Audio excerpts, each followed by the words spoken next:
You are my hiding place.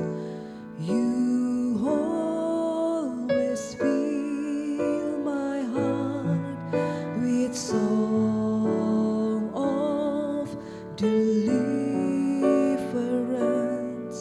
Whenever I am afraid, I will trust in you. I will trust in you. Let the weak say I am strong in the strength of the Lord.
Bapak Ibu Saudara, biarlah saat ini kita dikuatkan dan disegarkan oleh perenungan firman Tuhan.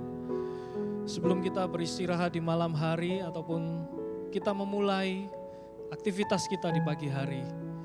Setiap pujian dan renungan firman pada saat ini kiranya menguatkan, menyegarkan kita di hari-hari yang penuh dengan tantangan ini. Lagu tadi berbicara tentang Tuhan sebagai tempat persembunyian kita. Sebagai tempat yang paling aman untuk berlindung dari segala keadaan yang sulit hari-hari ini. Mari saat ini kita meneduhkan hati kita menenangkan hati kita, supaya kita bisa mendengar suara Roh Kudus yang lembut itu berbicara di dalam hati setiap kita. Pada saat ini kita mau merenungkan firman Tuhan dari Mazmur pasal yang ke-32 ayat yang ke-7 sampai 11. Engkaulah persembunyian bagiku, terhadap kesesakan Engkau menjaga aku. Engkau mengelilingi aku sehingga aku luput dan bersorak. Selah. Seperti program ini Secret Place, inilah waktu-waktu di mana kita meneduhkan hati, datang kepada hadiratnya yang kudus.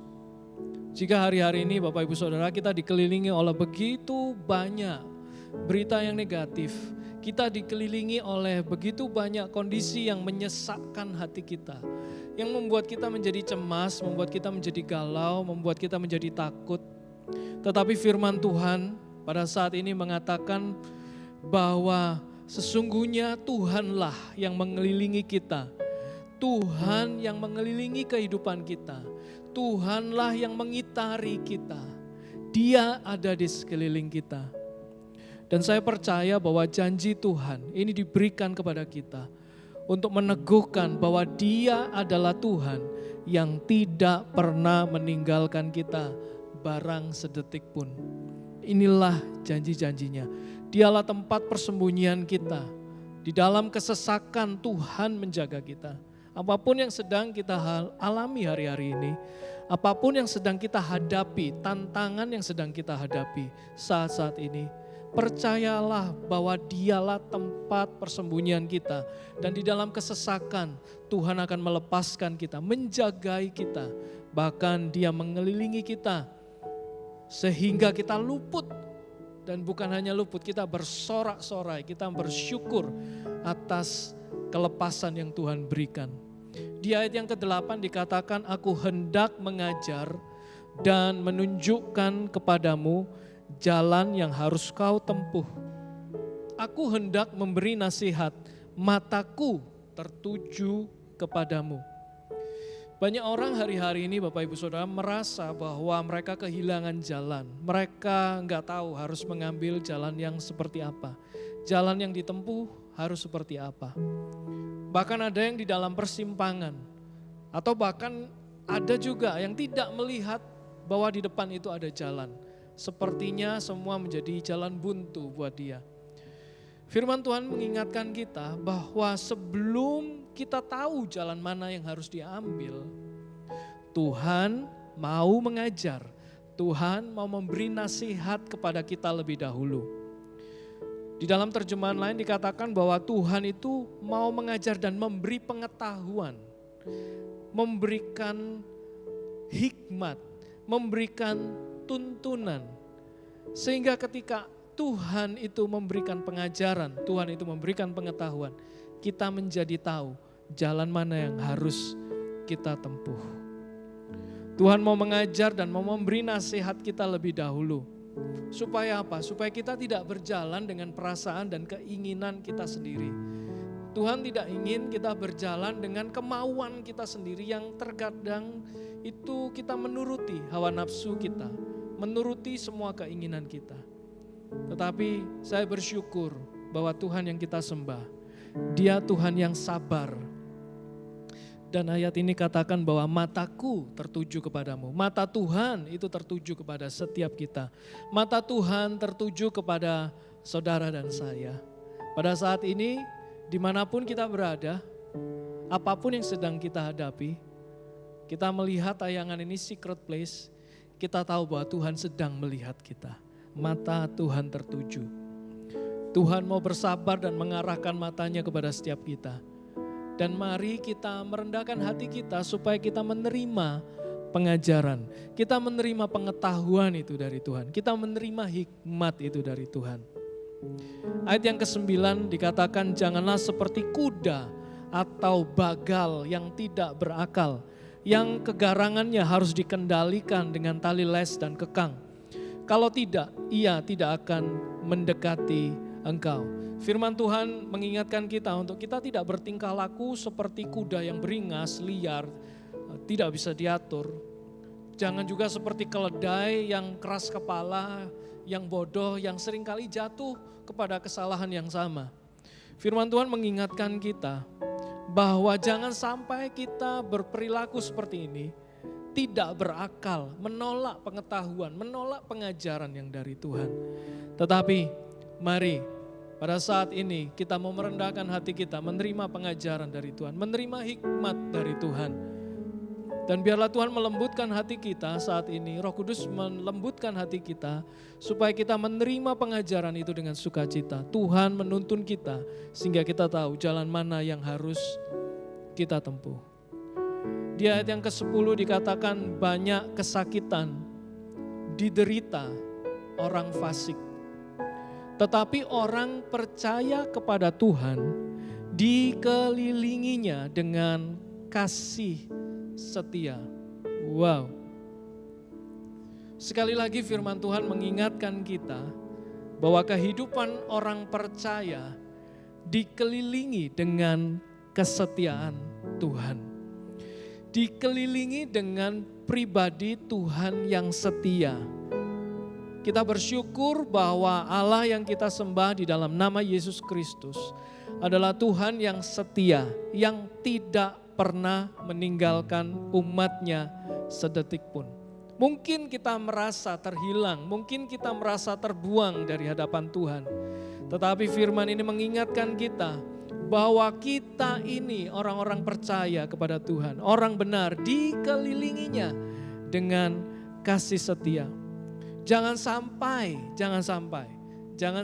kita tertipu bahwa kondisi buruklah yang mengelilingi kita dan mengendalikan kehidupan kita. Bukan, kasih setia Tuhan yang mengelilingi kehidupan kita.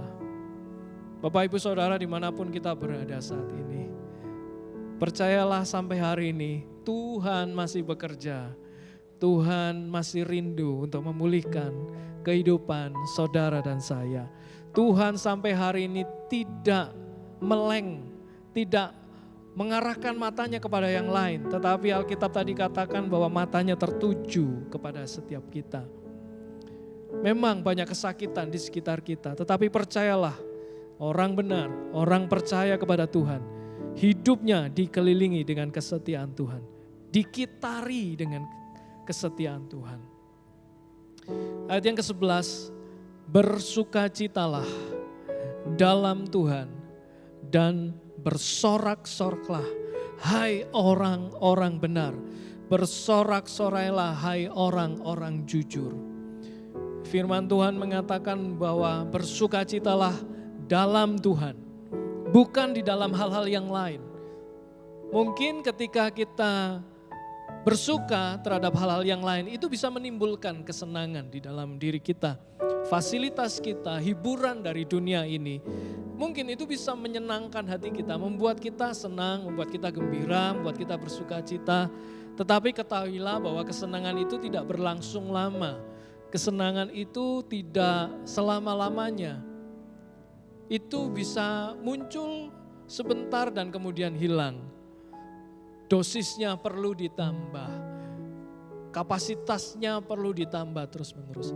Tetapi saya mau katakan firman Tuhan pada hari ini mengatakan sukacita di dalam Tuhan itu kekal. Itu akan muncul di dalam kehidupan kita. Temukan sukacita itu. Temukan sukacita di dalam Tuhan. Caranya bagaimana? Salah satunya adalah pujilah Dia dengan sorak-sorai. Penuhi hidup kita dengan pujian. Penuhi mulut kita ini dengan ucapan syukur, dengan pujian. Itulah cara kita bersuka cita di dalam Tuhan. Penuhi rumah kita bukan dengan omelan, tetapi dengan pujian, dengan ucapan syukur. Penuhilah kehidupan kita, bahkan hati kita, bukan dengan berita yang buruk, bukan dengan hal-hal yang menyakitkan di sekitar kita, bukan dengan omelan, bukan dengan keluhan, bukan dengan gosip, bukan dengan perkataan yang menjatuhkan, tapi penuhilah hidup kita ini dengan pujian. Pada saat kita meninggikan Dia, kita bersyukur meskipun kita belum melihat apa yang sedang Tuhan janjikan itu terjadi dalam kehidupan kita. Mungkin kita belum lihat, tapi penuhilah mulut kita dengan pujian. Terima kasih Tuhan, ku bersyukur untuk berkat yang Kau berikan. Mari katakan itu setiap hari, setiap kali. Kita mungkin bangun pagi, kita mau tidur, naikkan pujian, Tuhan terima kasih untuk hari ini. Meskipun aku belum melihat apa yang Kau janjikan, aku mau bersyukur Engkau baik, Tuhan itu baik, Engkaulah tempat perlindunganku, Engkau tempat persembunyianku, Engkaulah batu karangku. Kita bisa naikkan pujian itu. Dan lihatlah, setelah kita menaikkan pujian seperti itu, sukacita itu muncul di dalam hati kita. Sukacita itu keluarnya dari dalam, bukan datang dari luar. Sukacita tidak datang dari luar ke dalam diri kita, tetapi itu muncul dari dalam. Kok bisa? Itu Roh Kudus. Roh Kudus yang akan memunculkan itu dalam hati kita. Dan waktu sukacita itu muncul dari dalam hati kita, sifatnya kekal. Dia akan lama, tidak mudah hilang. Mari Bapak Ibu Saudara, dimanapun kita berada, mungkin saat ini kita sedang mau beristirahat di rumah kita. Ataupun kita pada saat melihat ini, kita sedang mau memulai aktivitas kita di pagi hari. Apapun yang sedang kita alami, tantangan apapun yang sedang kita hadapi saat ini, mari datang kepada Tuhan. Selalu ambil waktu yang teduh di hadapan Tuhan. Datang, kalau kita dalam keadaan lemah, akui secara jujur. Akui. Alkitab ayat ini juga mengatakan bersorak-sorailah hai orang-orang jujur. Jujur akuilah diri kita. Tuhan aku lemah, aku perlu Engkau. Tuhan aku perlu Engkau, aku ini sangat terbatas. Kita jujur. Tuhan aku penuh dengan masalah, aku perlu kesembuhan. Aku perlu terobosan secara keuangan. Akui dengan jujur di hadapan Tuhan. Maka Tuhan yang setia itu akan menjawab setiap doa dan pergumulan kita. Mari kita sembah Dia. Kita renungkan firman ini. Izinkan sebelum kita tidur atau sebelum kita memulai hari kita, izinkan firman itu bekerja di dalam kehidupan kita. Izinkan Tuhan itu, Roh Kudus itu akan memunculkan sukacita itu di dalam kehidupan setiap kita. Haleluya, haleluya. Terima kasih Tuhan.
Terima kasih Tuhan.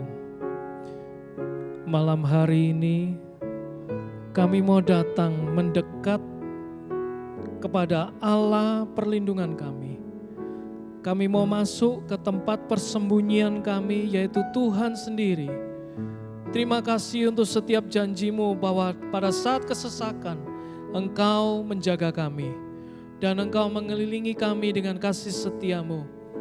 Bahkan Engkau mau mengajar, menuntun kepada kami dan menunjukkan kepada kami jalan yang harus kami tempuh. Kami mau menerima nasihat-Mu pada malam hari ini, pada pagi hari ini, pada kapanpun kami mendengar ini ya Tuhan.